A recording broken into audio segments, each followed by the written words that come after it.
নমস্কাৰ, public any ডিজিটেললৈ স্বাগতম। Footpath দখলৰ নামত ব্যৱসায়ৰ দাদাগিৰি। পৌৰ নিগমৰ দুমুখীয়া নীতিক লৈ ৰাইজৰ ক্ষোভ।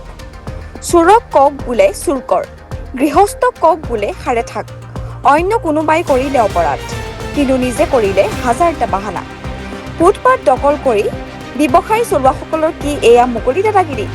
ধনী ব্যৱসায়ী পদূলিত আইন নিমাত, কিন্তু দুবেলা দুমুঠিৰ বাবে যুঁজি থকা দৰিদ্ৰ হকাৰৰ ওপৰত খৰ্গহস্ত প্ৰশাসনিক বুলডজাৰ। ডিব্ৰুগড়ত এয়া কি চলিছে? চাওক এই দৃশ্য।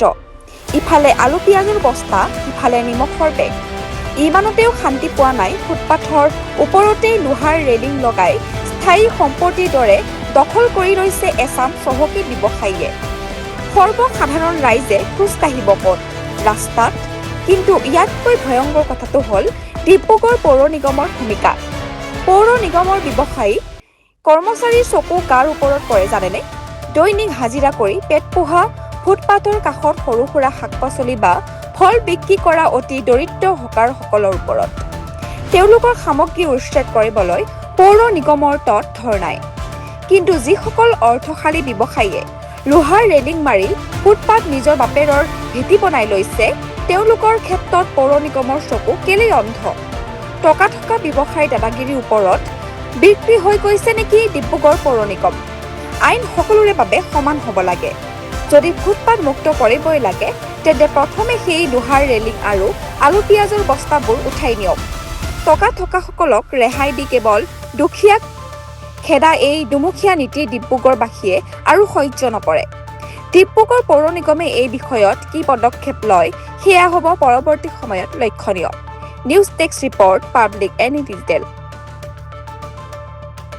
যদি এনেকে ৰাখি থয়, যদি আপোনালোকৰ DMC বিভাগে যদি আপোনালোকক অনুজ্ঞাপত্ৰ দিছে, তেনেহ'লে আমাৰ তাত ক'বলগীয়া একো নাই। আমাৰ দলখনত আপোনালোকৰ যদি পাৰ্মিশ্যন যদি দিছে, তেনেহ'লে আচলতে এয়া ডিব্ৰুগড়ত মহানগৰ উন্নীত হ'ল, কিন্তু মহানগৰত এয়া সম্ভৱ হৈ উঠিছে যে পদপথ দখল কৰা এটা চক্ৰ জড়িত হৈ আছে বুলি আমাৰ অনুমান হৈছে। আমি দল সংগঠনে আমি বাৰে বাৰে প্ৰতিবাদ কৰি আহিছোঁ। বাৰে বাৰে তেখেতলোকক আমি DMC বিভাগক মহানগৰ হ'ল, মহানগৰ যিহেতু নেকি দায়িত্বত থকা জিলা আয়ুক্তৰ যোগেদিও আমি কেইবালানি আলোচনা কৰিছোঁ, কিন্তু তাৰ ফলশ্ৰুতিত কিন্তু কোনো সমাধান আমি বিচাৰি পোৱা নাই। আজি ডেটত আপোনালোকে দেখিছে, ছবিয়ে কেতিয়াও মিছা কথা নকয়। পদপথ ইফালে আপোনাৰ চক কেমেৰা আপোনালোকে দেখিব, মোৰ বাওঁ চাইডে ঠিক লোহাৰ ডাঙৰ ডাঙৰ বেৰিকেড নিচিনা বনাই তেখেতলোকে পদপথৰ যি সাধাৰণ জনসাধাৰণক যোৱাৰ যি পথ তেখেতলোকে বন্ধ কৰি ৰাখিছে। আৰু মোৰ পিছফালে দেখিছে আলু দমদম আলু বস্তাই পদপথ দখল কৰিছে।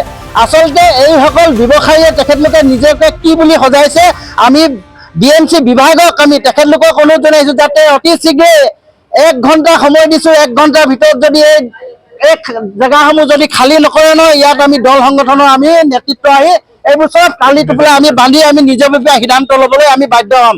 তেতিয়া কিন্তু DMC বিভাগে আৰু জিলা আয়ুক্তই আৰু প্ৰশাসনে যদি আমাক যদি তাৰ ওপৰত যদি ব্যৱস্থা গ্ৰহণ কৰে, তেতিয়া কিন্তু আমি প্ৰশাসনকো আমি আওকাণ কৰি দিম।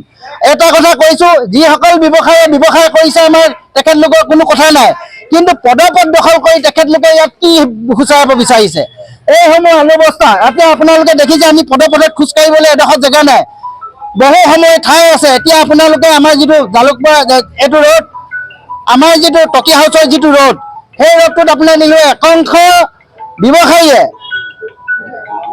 মটৰচাইকেলৰ যি পাৰ্টছৰ নামত তেখেতলোকে ব্যৱসায় কৰিছে। তেখেতলোকে ব্যৱসায় কৰক তেখেতলোকে, কিন্তু পাৰ্টছৰ নামত ব্যৱসায় কৰি তেখেতলোকে ৰাস্তাৰ সোঁমাজত দখল কৰি তাত তেখেতলোকে যিসমূহ গাড়ী বেয়া হ'ব, বাইক স্কুটি বেয়া হ'ব, তেখেতলোকে ৰাস্তাৰ মাজত তেখেতলোকক পাৰ্মিশ্যন কোনে দিলে তাত বনাবলৈ? আমাৰ প্ৰশ্ন এইবিলাক।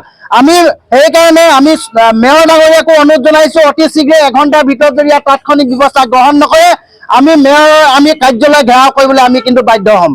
অতি শীঘ্ৰে আপোনালোকে ইয়াৰ ওপৰত তাৎক্ষণিক ব্যৱস্থা গ্ৰহণ কৰক, নহ'লে আমি দল সংগঠন সকলো লগ হৈ আমি মটক ছাত্ৰ সন্থা, অসমীয়া যুৱ মঞ্চ, মেচ কছাৰী ছাত্ৰ সন্থা বা অন্যান্য সকলো দল সংগঠন, আমি ইয়াত যিমান ডিব্ৰুগড়ত আমাৰ দল সংগঠন আছে, আমি একত্ৰিত হৈ আমি সকলোৱে প্ৰচেষ্টা হাতত ল'বলৈ আমি বাধ্য হ'ম।